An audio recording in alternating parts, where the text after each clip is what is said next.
एक गांव में तीन दोस्त रामू, शामू और करमू रहते थे, जो मिट्टी के मटके बनाते हुए अपनी जिंदगी गुजारते थे।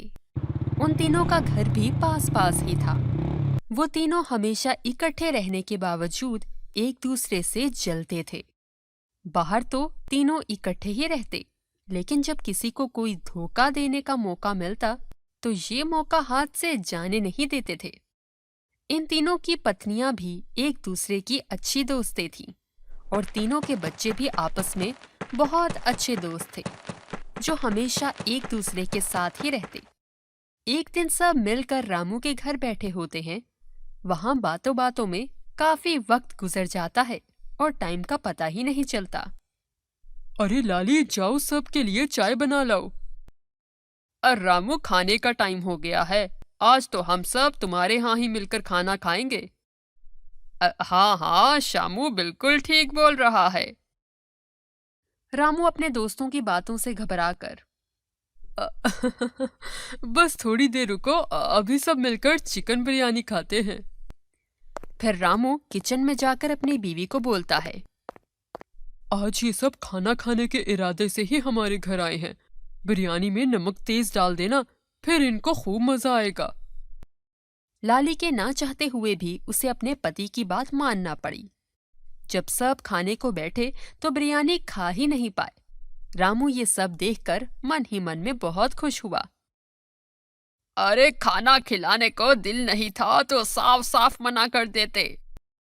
ऐसा बोल सब रामू के घर से चले जाते हैं। सब बच्चों को पानी में तैरने की बहुत आदत थी।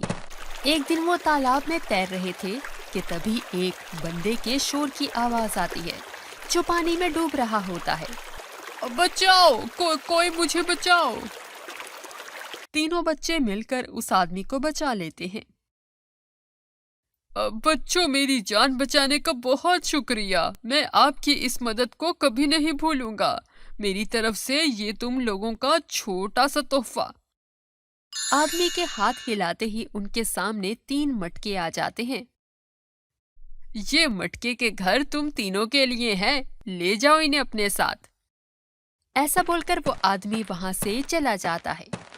फिर तीनों बच्चे मटके अपने साथ लेकर घर आ जाते हैं और अपने माता पिता को सारी बात बताते हैं। फिर रामू का बेटा जब मटका रखता है तो वो एक बड़े से मटका हाउस में बदल जाता है। उसमें से बहुत सारे पैसे निकलते हैं। शामू के बेटे का मटका एक बड़े सोने के मटके में बदल जाता है। उसमें से बहुत सारे सोने के सिक्के निकलते हैं। करमू के बेटे का मटका एक बड़े से हीरे के मटके में बदल जाता है। उसमें से बहुत सारे हीरे निकलते हैं। सब खुशी खुशी अपने अपने घरों में चले जाते हैं। जैसे मटके के घर बाहर से थे, वैसे ही अंदर से भी थे। सब ये देखकर हैरान हो जाते हैं। अगले दिन अरे ये क्या, मुझे पैसों का घर मिला है और उन दोनों को हीरे और सोने का घर मिला है। उनके घर की कीमत मेरे घर से ज्यादा होगी। रामू सोच में पड़ जाता है।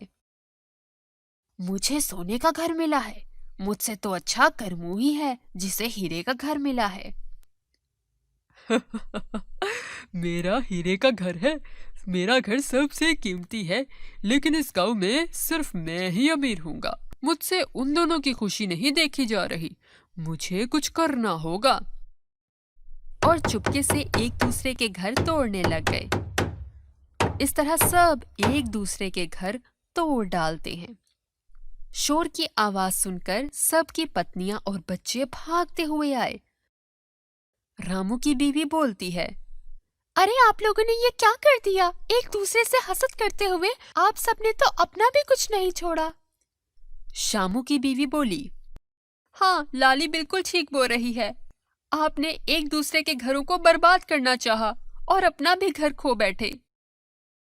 करमू की बीवी बोली, हाँ, अब तो तुम लोगों को समझ आ जानी चाहिए कि किसी का बुरा चाहने से अपने साथ भी बुरा होता है।